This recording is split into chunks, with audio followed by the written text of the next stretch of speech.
Live from San Antonio, Mike Taylor. Yeah. See. Oh, good morning, everybody. We're punching some bitches up in here. It is Wednesday. It is Mike Taylor Live. You can watch, view, listen to us on all the massive major streaming channels and such via YouTube, via Spotify, iHeart, and all the other ones in between. It is Taylor Live, today presented by Orlando Kell Law, the official law firm of Thunderdome. He brings people I want to punch Wednesday. Orlando Kell does it all. Got family issues. Got issues with your old man. Issues at work. Did you get popped by the fuzz? Whatever it is you might need in your litigation life, Orlando Kell, the official lawman, official lawyer of Thunderdome, and this show and people I want to punch, it is Orlando Kell Law Firm. All right, cool. Today we're punching, folks. It's Wednesday, so let's get to it. Bert, you know what? Pat me on the back, LG, first of all. Look at the setup, Holmes. Why? This is better than the other night, right? This is better. So I'm getting over a cold, and it's in that phase where I'm still trying to shake those lingering symptoms. You know, like you get over the real bad part, you get through the contagious phase, and you get 2 or 3 days at the tail end of a cold that are just kind of shitty, where you just got the muckles and you got the drainage, because it's all leaving your system. It's all breaking apart. That's what I've got today, which is why I've decided, as I swallow snot, to do the show at K-Mike Studios in San Antonio, Texas. That makes sense? I'm at my apartment. This is cool. This looks a lot better than it did the other day. Would you agree, and are you proud of me before we start getting violent and punch people? Yeah, it looks good.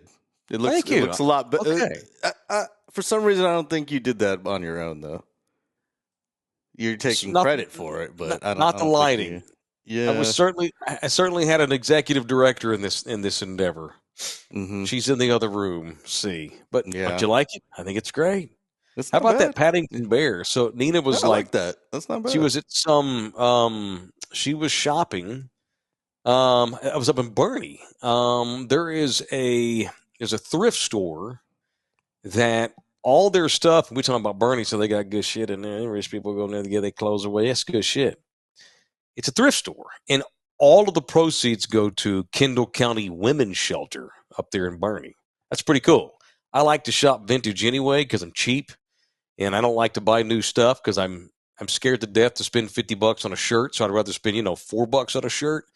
And there's a real good place up in Bernie, a thrift store that donates every single penny. They're a nonprofit, and everything that they take in goes right to the Kendall County Women's Shelter. And for people that know old Taylor, and I've heard a lot of my old war stories as a kid, women's shelters are near and dear to my corazon right here, my corazon. So big fan. And anyway, she found an original. See, you get good shit at the Bernie throwaway stores. Good find. Dude, that's an original. That thing's probably worth a pretty good chunk of change, and she got it at the thrift store. Anyway, so let's get on with it. It is People I Want to Punch, presented by Orlando Kell Law. I want to punch, and I'm going to punch several people, but they have a leader. One person has been just as dumbass as the other people have, but I'm going to punch him because he's super famous, and you see him on TV every single week before college football on game day. Punch Lee Corso, the 155-year-old out-of-touch dumbass who should have been kicked out to pasture on game day years ago, but for whatever reason they keep running his ass out there. I guess he has a lifetime contract, and they're not going to kick him off until his heart stops beating. Lee Corso, who has made a jackass of himself on numerous occasions on that game day panel, punch Lee Corso for criticizing Deion Sanders, the Mike Taylor Show's own Deion Sanders. I am ass-whipped, although it's Wednesday, and I want to punch everybody who has been critical of Deion, and all Corso basically said was, I just don't agree with his methods. What the fuck you talking about, his methods? The methods that led to a 1-0 start as they go into Fort Worth and beat TCU's ass on offense all day and hang 42 on a team that went to the national championship last year? Is that what you're talking about, Lee? You don't agree with his methods? in which he took over a shitbag organization in Boulder, Colorado that was 1-11, ran a bunch of sissy asses out of there, brought in a bunch of good players, and they go and hang 42 on the road against a ranked team. You don't agree with those methods? F you, Lee Corso. It's because you are afraid of Deion's swagger, his hip-hop mentality. Not saying race, not playing race card, but boy, I want to. So punch dumbass Lee Corso and anybody else who, and I'm pulling up quotes from Corso now, punch anybody who has just like has criticized Deion for his methodology. That's so cruel to go in there. All that swagger is unbecoming. His black skin and his Nikes and his diamond necklaces scare us. This is not how we do things in college football. What a jackass thing. Deion Sanders is an innovator. Deion Sanders has taken modern college football rules and won with them. Now, I don't know how many games he's going to win this year. I don't know how good TCU actually is going to be. We're one game into the season, but Colorado can play football, and I had no doubt that he was going to go in there and do well. They went 1-11. 95% of the kids on that roster from last year at Colorado didn't deserve to be on the friggin' scholarship. So anybody questioning Deion is either an idiot, just doesn't understand Deion's culture but you don't understand it, so it scares you and you're afraid of it. Deion Sanders, it's funny, it's ironic. Deion Sanders is, and I can say this because I followed Deion's career forever. Mike Taylor shows on Deion. Deion's been on with us a couple of times years back when he was coaching high school ball. Obviously, I'm biased because he's a Cowboy, and he helped lead the Cowboys to a Super Bowl. But I've followed Deion's coaching career, too, and I just have been infatuated with him. In the 2-3 years he was at Jackson State, I was still infatuated with him. My infatuation for Coach Deion didn't just start this year when he went to Colorado. And this is what I find ironic because I pay attention to their program. I mean, I'm reading up on Colorado every week. Not every single day, but, every week, once or twice, I'll check in. Deion Sanders is all of the things that a lot of the people that have criticized him for being, he's all the things that they say that college football's missing, which is ironic, which goes to show the stupidity of idiots like Lee Corso. Deion Sanders is all about discipline. He is all about family. He is all about core values. He is all about accountability, culpability. He is no nonsense, no bullshit. Just because he wears a $80,000, ring or a watch, or he's got a Submariner Rolex on with his $800 Yeezys, that dude's got all those down-home, old-school coach values that all these old-school coaches lament that's missing from football and society. Where are we at in society today? As the 40-year-old coach would say, Deion practices all those old-school characteristics that a lot of baby boomers say that's missing from our youth today, which is an exaggeration. But Deion does all that with style, and he does all that with swagger, and people criticize him for it, which is stupid. You know who else had that kind of swagger and style? He wasn't wearing the necklaces, but his teams damn sure were. Jimmy Johnson at the U. Jimmy had all that old school mentality, fight hard, team first, super confidence, but through family values and on time and, beat 10 minutes early is still 5 minutes late, that whole mentality. Jimmy had all that, but he also let that team have swagger. So it's funny because Deion's been criticized this year for things we've seen in college football from time to time over the last 40 years. I mean, Jimmy was doing this kind of shit at the U back when Luther Campbell was handing checks out to guys on the team. LG, is Luke still even alive? The old rapper from Two Live Crew, is he still even living? I'm not even sure. He's probably 60 something. Mm-hmm. Is it DJ Luther Luke? Campbell. That's like DJ Luke, right? Luther Campbell. Google Luther Two Live Crew. He goes by Luke. Yeah. Uncle Luke. That's what I meant. Uncle Luke. Yeah, I think does he go by Uncle Luke now? That was his name, Uncle Luke. Okay, yeah. On for Two Live Crew, yeah. Yeah, he's still alive. Yeah. How old is he? 62, 63? Got to be 60 something. Got to be. I don't see it here. He was big money man at the U. And that program, that's the 80s and early 90s. People bitching about Deion's methods. Deion is He's an 62. old school coach. Yeah. 62. He Deion is Sanders 62, and he lives in Miami, Florida. Of course he does. Yep. So Deion is old school. Like I said, he just does must it be with the flair, money old school. Yeah, so white boy Lee Corso gets afraid of him because he's got those big chains that scare him. By the way, I'm happy for Deion. I'm pissed that TCU got beat, but I'm simultaneously happy for Deion because I love Deion and I want his style to work. I don't know why it wouldn't. He's the kind of coach that I would like to be if I were coaching. Jeff Traylor's got a lot of Deion in him, or should I say Deion's got a lot of Jeff Traylor in him. So this criticism of Deion, it is based on bullshit and ignorance from dumbass, out-of-touch old white people. Sorry, like Lee Corso. All right, what else today? Who are you punching today, LG? You got somebody you need to punch, Holmes?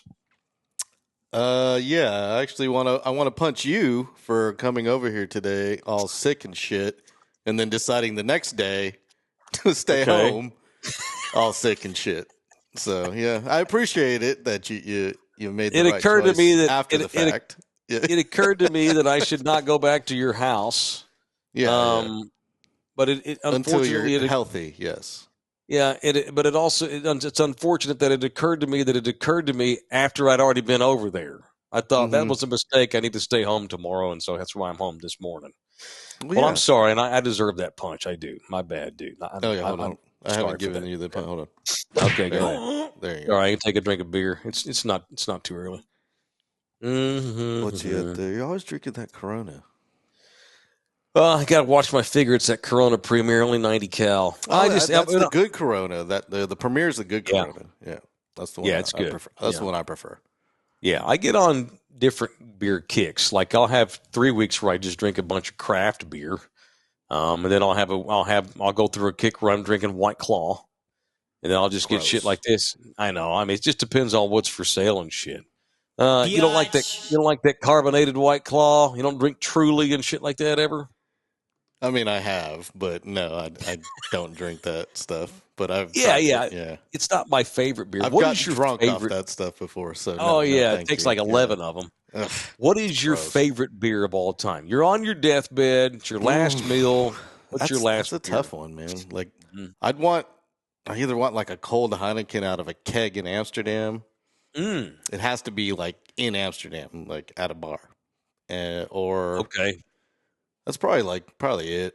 Or maybe it's the same thing with the Guinness, even though I've never had one in Ireland. So, just to have the atmosphere. Yeah, it'd be cool. Yeah, I'm not a big something I can buy at the store now. Something you can go buy at Twin Peaks Twin Liquors or whatever. Now, I would say either Love Street or St. Pauli Girl. Oh, I like both. No, I take all that back. I will go with Gulden Draak. It's a Belgian ale. I'll go with that. I like Get it at Specs. I love it. Gulden Draak. Yeah. I love that kind. I do. Yeah. You know what else they have at Specs that you can? I'm talking about. Obviously, I'm sure people would be like, "Oh no, I was in Ireland one time and I had this Guinness that was the waters were made from the crystal clear waters of Lake Ireland." I get that. Talking about shit you can get at the store. You ever drink Duvel? Okay, yeah, I've drank it. Yeah, I like that. It's good. It's expensive, but it's good. Oh yeah, it's got that high alcohol content too. That's what I like. Doc Garrett came up yesterday on the show. Someone was asking if we were going to have him back on. He's the one that said, don't drink 10 Trulies like a jackass. Drink 2 high-content alcohols. Then you get that badass buzz. You're drinking real good beer, and you don't have to drink 11 of them to get 7,000 calories in you and 800 grams of sugar. The problem is a lot of guys go drinking and they go to the bar. They're there for like 5 hours. And it's hard to just drink 2 beers in 5 hours. Therein lies the battle within oneself that you have to weigh as a dude in a bar. Can I go in there and just spread my really good high alcohol contented, booze out over a couple of hours without having to slam 7 of them because I'm sitting there for a long time, and that's the battle that we all wage. All right, there's a beer segment brought to you by San Antonio City Soccer Club, the official soccer club of Thunderdome and Mike Taylor Live. You can follow them on Facebook and Instagram and Twitter. If you want information about how to sponsor one of their fields, hit old Uncle Mike up. He's your leader. He's your daddy on this. And well, I mean, at least your uncle. And I'll point you in the direction of the people that you need to be pointed toward. If you have an interest in helping us sponsor one of the fields this year, we spent, I say we because I'm part of the club, we spent over $2 million, sorry, I'm sick, on these soccer fields.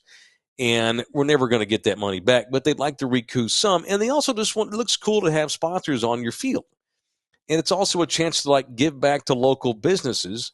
And not that they would turn down, Budweiser or Corona, but it's a chance to have any business that wants to put its name on one of their fields, just to get some publicity, So if you're interested in putting your name on one of the soccer fields, hit me up, jump into my DMs, or hit me up on email. It's Mike Taylor show@gmail.com, the official soccer club of Thunderdome San Antonio City Soccer. All right.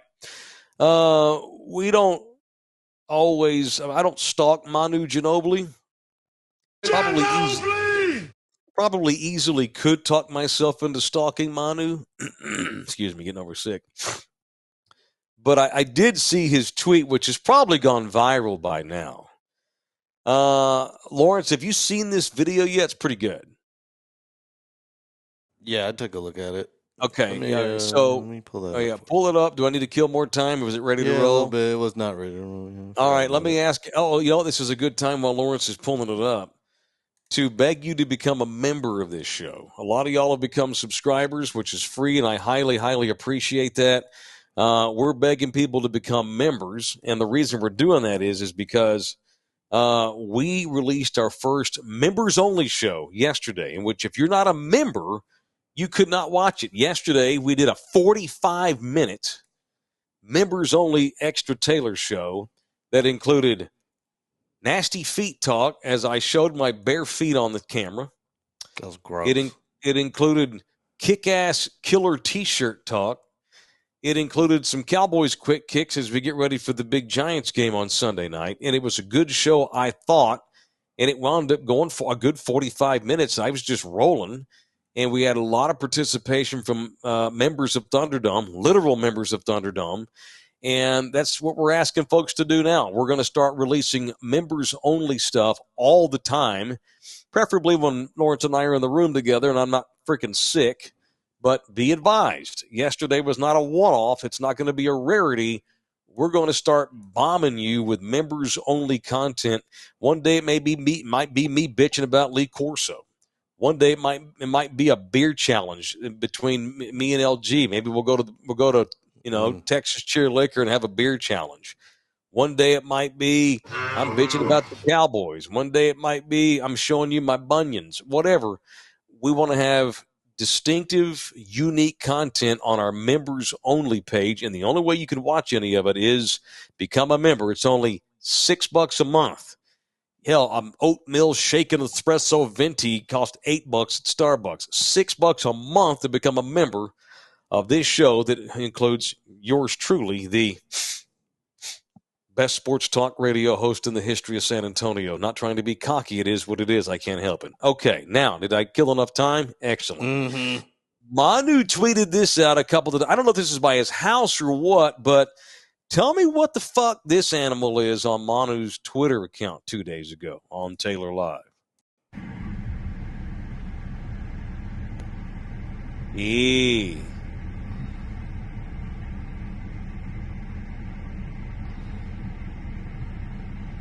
Chupacabra, I mean.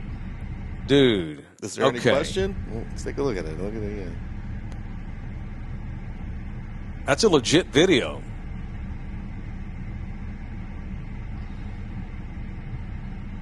So I'm thinking that is a young coyote with no hair. It probably has the mange or something. Manu, he posted a photo of the coyote. I'm holding it up. Posted a photo of the coyote with a video attached to it, and he wrote, "Ayer me cruce en esto en el barrio, coyote pelado, fierito pobre." Oh, wait a minute, that's the Mexican version. He wrote, "Saw this yesterday in my neighborhood. What's happening? Hairless coyote, question mark. Weird looking one for sure." Manu posted that. So, dude, that's the Chupacabra. And no question. if you go and look at some of the replies to the tweet, man, that's got people freaked out over the Spurs because is that a bad omen or that could be a good omen? No one's ever said that these chupacabras are, evil. What does it mean? Like, Native Americans have a lot of hot sports opinions about like when you run into a wolf, like a wolf shows himself to you. What does it mean when a chupacabra shows himself to Manu Ginobili? I'm pretty sure they're bad omens because they kill the livestock. They're goat suckers. Maybe it's a sacrifice for good. We eat livestock. Why can't they kill them? Maybe they have to take a couple for us to be blessed to eat the rest of the herd. Is that what it is? Maybe, yeah, man. Maybe it's God's way of telling us that the Spurs really are about to start taking back off again. Or Wemby's going to suck. How the hell do I know? How do I know? We need to get Madam Cassie in here to magic. Dude, next month when the season starts, I don't think it would be a bad idea, to be honest with you. Seriously. It's like all this shit's going good for him. We get Wemby, last year couldn't have gone any worse. They had the worst record in the league. They had the Josh Primo pervert saga, but then all of a sudden, because they had the worst record in the league, we wind up winning the lottery. We wind up getting Wemby. Pop signs an extension. Frost Bank now has put its name on the arena, which they're probably getting ready to move that sumbitch in a few years on the other side of 37 somewhere. Just opened up the new Rock up on the north side over here. That's a drop. Things are going well. Finger slipped. Sorry about that. Sorry, that's all right. LG slips on occasion. He's got those moist fingers for God knows why. So all these things are going well right now for the Spurs. What we don't need is but was that a bad omen? I should text her and ask her what she thinks about that. She's probably got a better reaction to that video because she understands the dark arts and she understands I don't want to say the other, she understands things that happen on other planes, not ours, just saying. So I just wanted y'all to see that. That's Manu's tweet. It's a legit thing. The cynic in me wants to say, dude, you're just throwing away radio today. This is bullshit. It's just a hairless coyote that's eaten up with a mange. The other part of me thinks that was not a real animal. That was sent by another world. Certainly wasn't a modern animal. What does it mean? Was that an omen that means that the Spurs really are about to blow up and get back and Wemby's going to be the rookie of the year?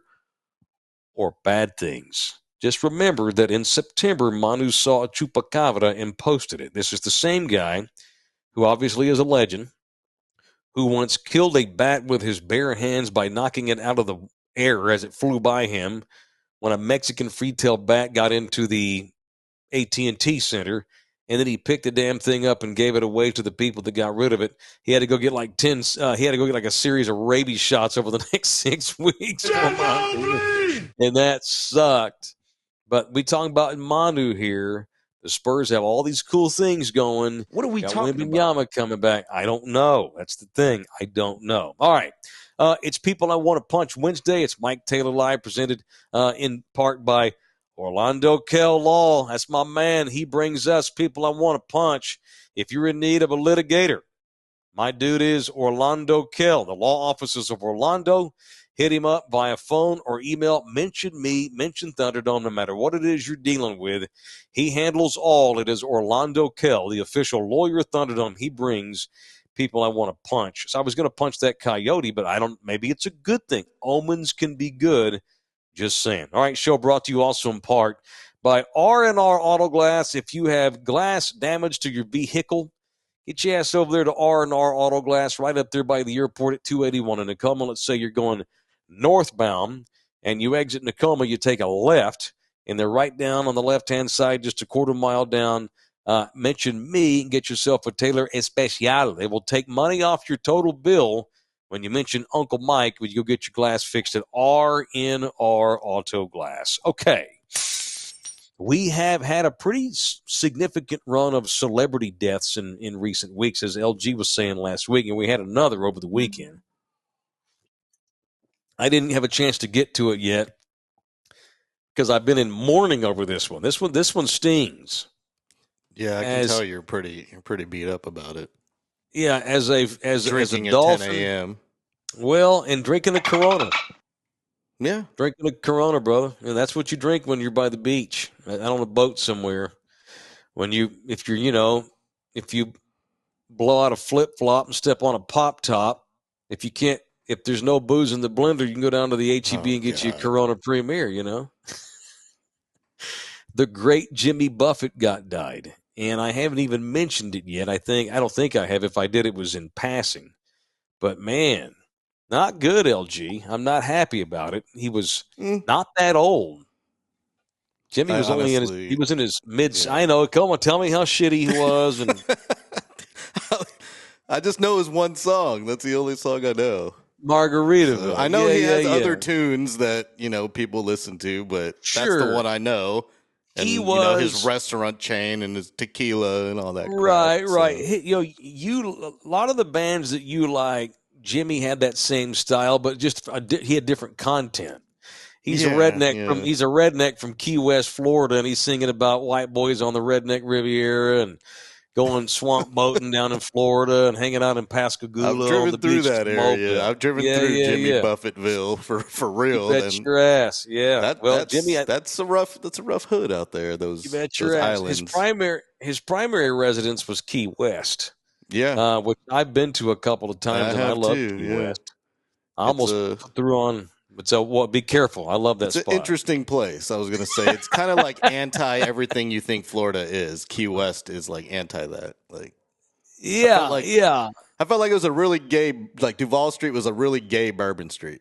That's how I felt. Yeah, it's super gay Bourbon Street, Duval Street. Yeah, but there's just lots of fishermen and old school redneck hippies that never wear a shirt.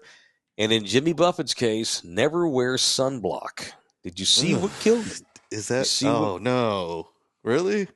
Carcinoma. What can you say? God damn. Isn't that where Jimmy Johnson spends his days these days? He lives in the key. Jimmy West. He lives in a different key.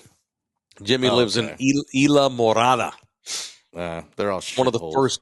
No, they're not. God Almighty. You like that ocean vibe.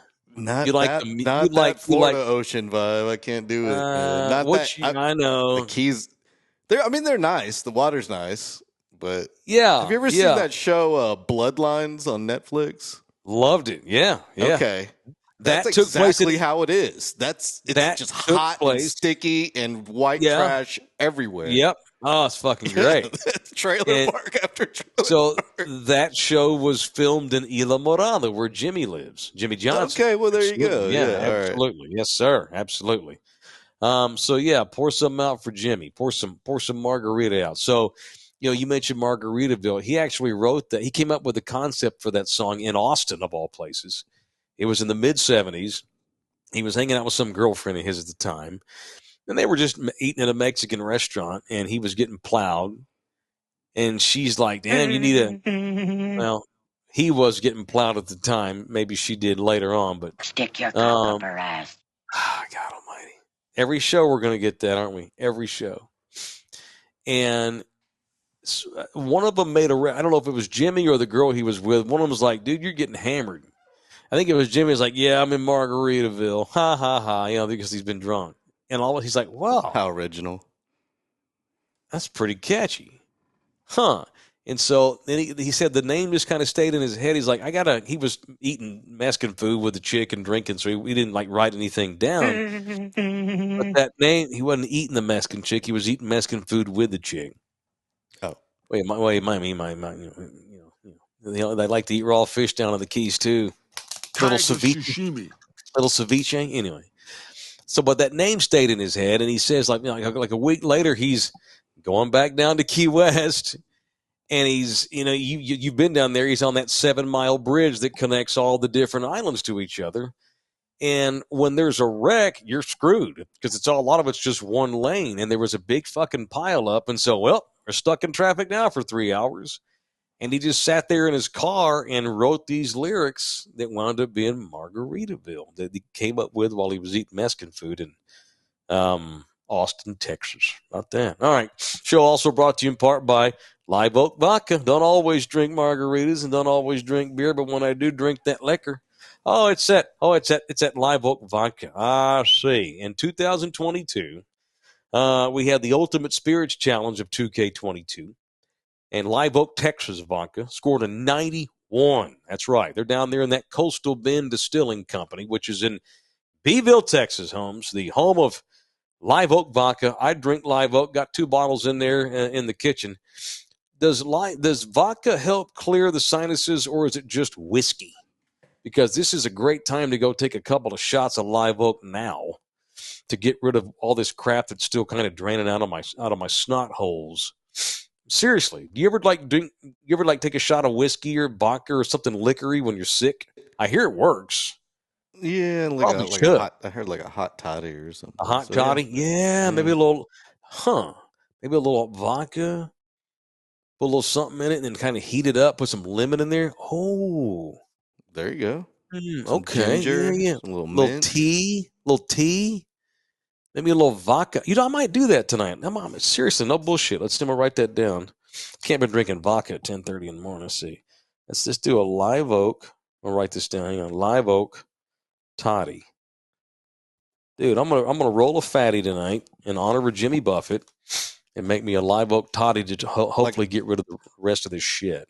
Like a lemon drop shot with, they make that with vodka, but a hot lemon drop shot. Okay. As a drink. That would be good. Hot lemon drop shot. Okay, let me see if I got. Not I may a have shot, the. but make it into a drink.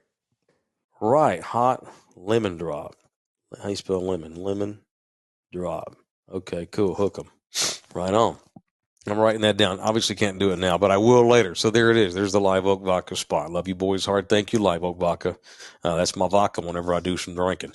Okay, wanted to end today with some Oscar De La Hoya talk. Picked the wrong time to do it. Sorry, I got to pick Muckles. I'm sorry. I'm sick. So Oscar De La Hoya, the official coked up, washed up boxer of Thunderdome, Oscar De La Hoya, finally got around to watching the documentary on HBO called Golden Boy. And I thought, okay, that's fine. I might watch this documentary. I have to make sure that it's absolutely legit. Like, are we going to get all the shit? Or are we just going to get how awesome? Man, I'm my champion. Are we just going to get I'm my champion all day and everything's? Oscar's a god and Biden should resign so Oscar De La Hoya becomes the president. And, Oscar should be given all the virgins left that are over 18 in America. Not a whole lot of them, but he should be getting. Is it going to just be Oscar's king? Are we going to get the real stuff? And I'll be honest, the series, it's a 2-part docuseries, and Oscar's obviously a big player in it, and we got a lot of the bullshit. We did, and I have to commend him because a lot of times these guys will do these feel-good docuseries, and we don't get the real good shit on them, like all the story. We only get the good stuff. Like, Netflix is getting ready to release a Jerry documentary, and they're going to go through all of Jerry's scene. They're going to show Jerry as, I'm sure we'll get Jerry growing up in the grocery store in Arkansas. And then we're going to get, my daddy did this. And we'll probably get how Jerry turned into a millionaire and then lost it all, had to file for bankruptcy, and went from millionaire to bankruptcy to billionaire. And now he's that superior NFL god, Hall of Famer that he is now. That's fine, and it's part of his story. But are we going to get fun babies and upskirt videos and bullshit? Are we going to get all the story? We're going to get all that glory hole talk, banging chicks on the bus with his sons. Are we going to get that stuff? Because if we don't, then I'm not interested in it. But back to Oscar, to his credit, Oscar De La Hoya, I knew it was going to be legit when I saw the credits. So me and Nina were watching it the other day, and they're rolling the credits that come at the beginning of the show. The executive director of the docuseries is the great Mark Wahlberg. And when I saw that Mark was involved, I thought, okay, cool. Mark Wahlberg's not going to do some fluff bullshit. Mark doesn't do that. when Mark sat down with Oscar, he probably said, look, I'll make this documentary for you, but it's going to be legit. And Oscar, to his credit, lets us see all of his D-baggery. All of his ex-wives are in this thing. Road lizards that he had over the years, their quote, they stop down and talk about this. All of his kids that he had with all these people and just dumped their mothers and neglected all these kids. Oscar's got, I think it's like 5 or 6 kids, and they're all from different chicks. None of them even knew each other because they were being raised. 5 kids to feed. They were being raised in all these cities with all these different lives. It's funny because one of the real sweet parts of the docuseries, I don't want to give too much away, but the kids who have all grown up now, a lot of the kids have reached out to each other because they're siblings. And so they have talked to each other. It's like, our dad's a piece of shit, but at least you're my brother, so let's hang out and get to know each other. And that's actually a really cool part of the docuseries. So to Oscar's credit, he comes off as a total narcissist, a complete D-bag, but he owns his D-baggery, which I respect. I respect D-bags who own it. I respect guys that are flawed and own their flaws. They admit them. Don't love my flaws, but this is me. Oscar De La Hoya is 50 years old now. I'm a champion, and I like to fuck a lot and make a lot of kids, and I don't like to keep up with them. I don't want to raise my kids. Call me when you're 20. I mean, that's basically how he was. And he owns that shit. And I might not like the dude. I might not want to drink margaritas and hot toddies with him, but I respect, and I think it's worth anyone's time that gives one rat's ass about good documentaries and good biopics and boxing. And Oscar De La Hoya, the official coked up, washed up boxer of Thunderdome. All right, that's it. We're done. You boys be good. Tomorrow is Fart Drop Thursday. Keep your heads up. You never know when members-only programming will get released. We're going to do this. Do you agree that we should just kind of throw it on them? Or do you want to warn them in advance? Because we want people to participate in our members-only shows, unless we're out doing a bit and shooting a video. Well, at some point we need to come up with a schedule for it. Okay. I kind of like doing it right after this show. Speaking of which, we made an announcement about being somewhere on Friday on yesterday's show. We did. That has been postponed. Yeah, it has been put on hold. It has been. I have talked to dudes at McFinnigan's, the official bar of Thunderdome, and so I'll just throw this out. We're not going to have like a giant watch party, okay? But I am going to do a short live chat on Twitter after the Cowboys game Sunday night from McFinnigan's. So my plan for that is, because I just want to give McFinnigan some love, and we're going to do a lot of Cowboys post-game stuff. We're going to do a full hour-long post-game show, Overreact, from the Ringer after Week 2's game, the Jets game on Sunday, the 17th. We're going to do a full-blown show, another drop, with all the tech stuff and all the gear and everything on the 17th. This Sunday night, it's a late game. It's hard to ask folks to come out late on a Sunday. So what I'm going to do is, I'm not telling you not to go. What my plan is, I'm going to watch the first half at home. I don't live very far from McFinnigan's. So I'm going to watch the first half at home, jump in the car at halftime, and try not to miss any of the third quarter. I'll put on that Sports Star because they've got the Cowboys games. If I have to catch just the beginning and the second half, then I'm going to watch the second half at McFinnigan's, and we're going to do like a 20-minute live chat from McFinnigan's. So I am going to do that. So it's not. I don't want to call it a full-blown watch party. If you want to come hang out for the second half and drink a beer with me. So the Friday live show is on hold for now. We're gonna find a new date for that. Yes, sir. Yes, sir. Stay tuned. Stay tuned because we're busy men. LG has a lot of jobs, and we don't want to half-ass stuff. And if I want to get Lawrence involved in stuff, we want to. Obviously, it's going to look legit. And anyway, so that's the plan for this week's first game.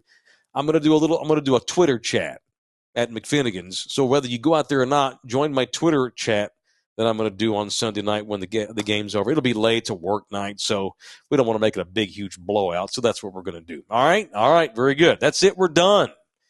Love you hard. Love you boys very much. Fight that good fight. Keep the hustle up. Thank you to DJ LG. Thank you to me. Thank you to Nina Duran for helping get us all on the air tonight. Love you, baby. That's it. We're done. We'll see you boys for Fart Drop Thursday on Thursday.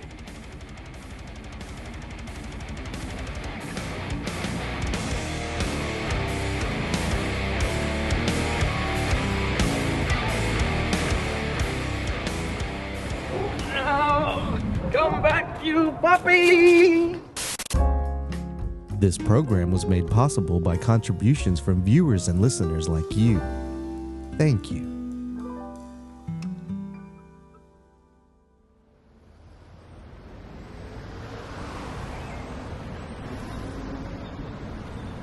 This is a Bronx-bound